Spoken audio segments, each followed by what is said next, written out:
MultiGreen, building attainable, sustainable, and tech-enabled multifamily real estate through impact investing.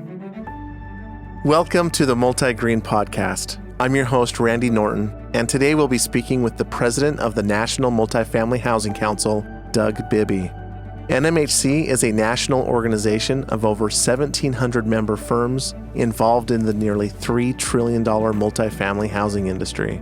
Under Doug's leadership, NMHC represents the industry on Capitol Hill and before the regulatory agencies, promotes research and the exchange of ideas and information, and advocates for rental housing across a broad spectrum of issues. After his storied career, including 30 years in Washington, D.C. and 16 years at Fannie Mae, we are lucky to have him on the podcast before he retires. Enjoy our conversation. Doug, thank you so much for being on the podcast with us today. It's my pleasure. Thank you. You head one of the most important industry associations for multifamily, the National Housing Multifamily Council.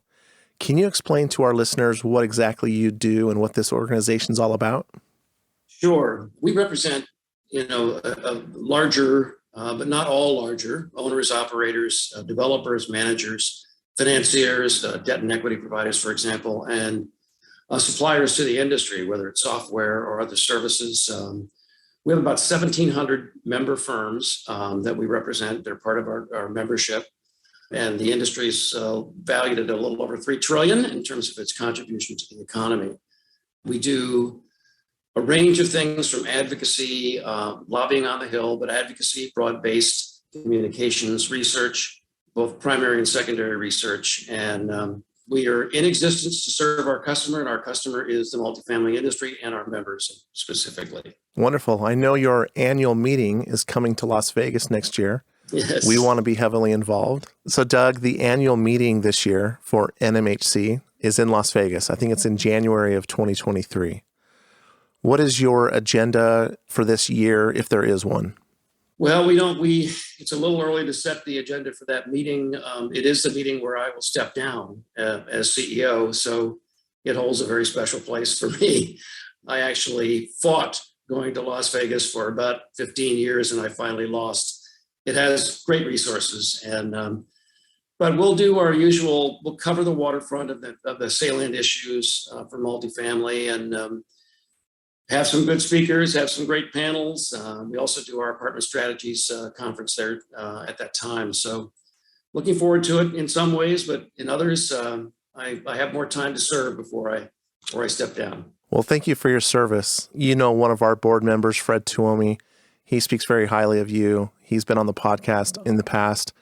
And this year's theme of our podcast is on attainability. What is the difference between attainability and affordability in your mind? First of all, I'd like to look at attainability from two different lenses, one from the consumer's perspective and one from the community's perspective. So I'll talk about both of those. But from the consumer's perspective, it is what income and resources do they have, and how does that match up with their desire to find the kind of housing that they seek in the neighborhood they seek, near the services they seek, and so on. Affordability is a different issue because that's what can they afford to buy, and attainability has an aspirational element to it from the consumer's perspective. And I can talk about from the community's perspective if you'd like to get into that. But yes, please. Okay. I think we lose sight of the fact that as important as income and resources are to the consumer, whether it's a homeowner, a prospective home buyer, or renter, that's one thing. The other thing is, how does the community view attainability? And that can make or break the situation. So if the community says, I want a certain type of person in my community, and only a certain type of person in my community, then attainable housing becomes more difficult for those who are not deemed desirable. And we see this you see it, I'm sure, too, through the exclusionary zoning policies that are on the books of a lot of municipalities across the country still. It's also known as single-family zoning. A couple of states now, Minnesota and Oregon, have rolled that back. Other states are looking at it right now. But if they don't want renters, they're going to put all kinds of roadblocks in front. It's going to be a long, expensive, complicated entitlement process. There are going to be impact fees. There are going to be disadvantageous tax policy, basically. They may even while they have exclusionary zoning on the books, they may also push mandatory inclusionary zoning without offsets for the developer. So it really depends. Now, if they want a homeowner in there, they'll fast track a new tract of single family housing, and they will make sure that that goes through smoothly. But if they don't want rental housing, which unfortunately a lot of municipalities still don't, they will fight it. And that makes that housing unattainable for those that seek it, particularly rental housing. We've definitely seen that on the ground floor here in each city that we're working in. So it is very complex.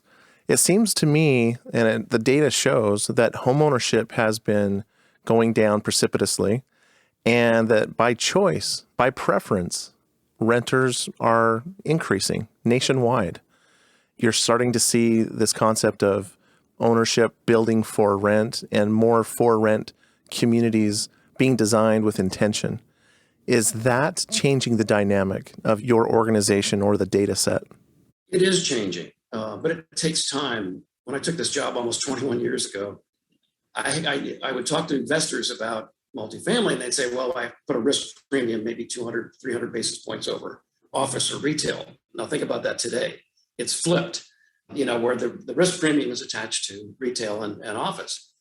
But they would say to me, well, and particularly international investors would say, well, you have this high turnover and people are turning over every year. 75, 80% of your residents are turning over. And I said, yeah. And typically we're getting a higher rent from the new renter coming in. And look at the risk-adjusted returns in this business. It took time, but we put out a research foundation report several years ago that showed that risk-adjusted returns in multifamily are the top performer in all of real estate. The issue what you're talking about now is, as you see the homeownership rate plateau, people are no longer using the mortgage interest deduction because it doesn't make any economic sense to them anymore. But still, there's a hangover associated with apartments, those people. And I think, until we can get to a point where people get over that visceral response, I don't want them in my community. My sister lives in Palo Alto, which is to me the epicenter of NIMBYism. Their housing prices are astronomical and still going up.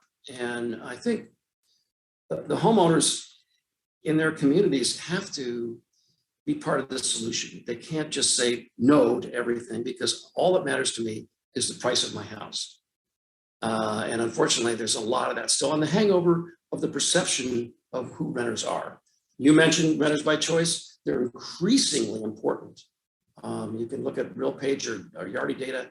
They're well able to afford the rents, even in today's marketplace, and they choose to rent.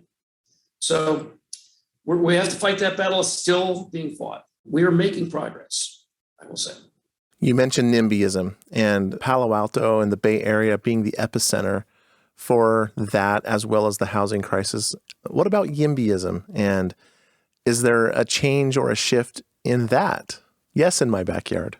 Yeah, I think, yes, there is a change in that. I think more and more people are saying, we just can't keep saying no. You can't do that and have a healthy community. Because what you get is such a skewed, distorted housing market that it's just unhealthy. I live in Bethesda, Maryland, and there is an exclusive community just outside of where I live. So I couldn't join their country club because we weren't in their neighborhood. But right across the street from this exclusive community is lower end, affordable workforce housing right next to these places of business. It hasn't hurt property values one iota there.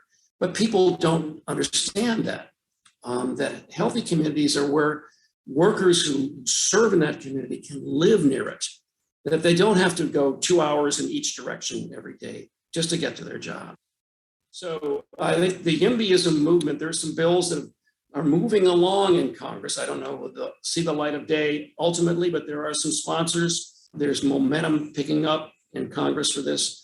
I'm very pleased to see it because we just have to fight the NIMBYs on their own turf. Well, because of NIMBYism and regulatory requirements and just the outright demand and supply imbalance, some have said that our housing shortage is somewhere between 1.7 million units and as much as maybe 6.8 million units. And I would also like to point out that we don't know how many units in the United States are unoccupiable or functionally obsolete. So maybe even the units is higher. But my question to you is, are we in a housing crisis, and how do we know? That's a really good question. I think we are in a housing crisis because we have underbuilt for so long that we just have trouble catching up. And it contributes to the affordability crisis because if you're not bringing new product on and that product can't age and filter down to B's and C's, then you can't see the migration, to the different types of housing that you need to see. And so, I think there is. I don't know what the number is, but I think what you're seeing right now is a recognition that we are underbuilt. The media get it now. We are underdeveloped, we are underbuilt, and that we need to think through all kinds of different strategies. We cannot build our way out of this affordability crisis. It's not possible. But what we can do is we can build, rehabilitate, and preserve and add a lot more stock to the affordable stock by doing that. One example I'll give you, our research foundation partnered with ULI to come up with a study, which we'll see within, I think, 30 days on the repurposing of real estate assets. Repurposing of malls, of motels, of hotels, small boutique hotels, retail strip malls, all kinds of things, wholesome potential there. I've also pointed out that the GSA, our government is sitting on trillions of dollars of assets, of land and buildings that can be repurposed as well. So there's, if you can get past the entitlement and density issues that those bring, you can begin to chip away at this. But you need all those tools to solve it. And yes, we have a crisis. Do you think that this is a federal policy issue? Is this something that can be fixed on a state-by-state basis in a unique way? Or is this local municipalities that are putting up the most roadblocks to these issues? Yeah, the latter is true. It is the states and municipalities that really hold the power through their zoning or land use ordinances and all of the roadblocks that they can put in the way, all the regulatory schemes and so on. The federal government actually, outside of what I mentioned with GSA, really can't, and maybe potentially additional funding for the LIHTC program, for example, which can produce more housing, but how much?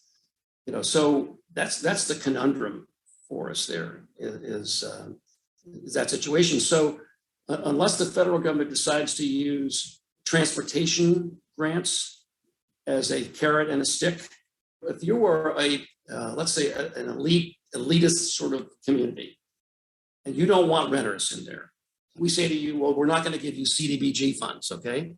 And you will say, I don't care. I don't care about CDBG funds. But what they do care about is transportation funds that they can rebuild roads and bridges and so on, repave and whatever.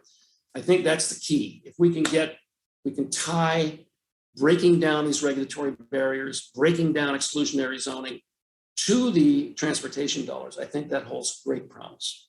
We're working on that. Well, thank you for your work. One of the other things you guys have done at NMHC is you've created a construction-related producer price index. Can you explain to our listeners what that is and how it can be used? Well, we're just really rolling that out. So we don't have a sort of a longitudinal database that we can look to there, but we had been surveying a group of 30 or 40 significant builders regularly. And this is now moving it to much more of a regular, more outward-facing survey. But what we want to show people is what is pushing the costs up.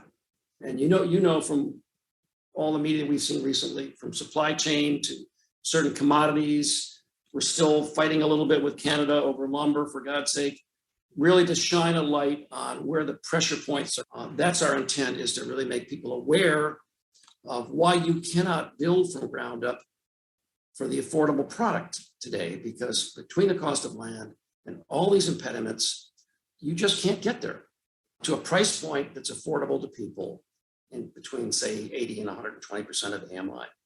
So this will hopefully give us one more tool to be able to communicate with policymakers. I think the data illustrates fantastically here on the website for our listeners. That is NMHC.org, and you can go to their research insight, and there's a bunch of quick facts and figures. For somebody like MultiGreen that is entering the market, and our goal is really to do high volume of new construction, what would your advice be to us, and where would you want us to come back and report to you in 5 or 10 years? What would be, a successful outcome in your eyes? It's a difficult question. I mean, it depends on where you want to build, what type of product you want to build.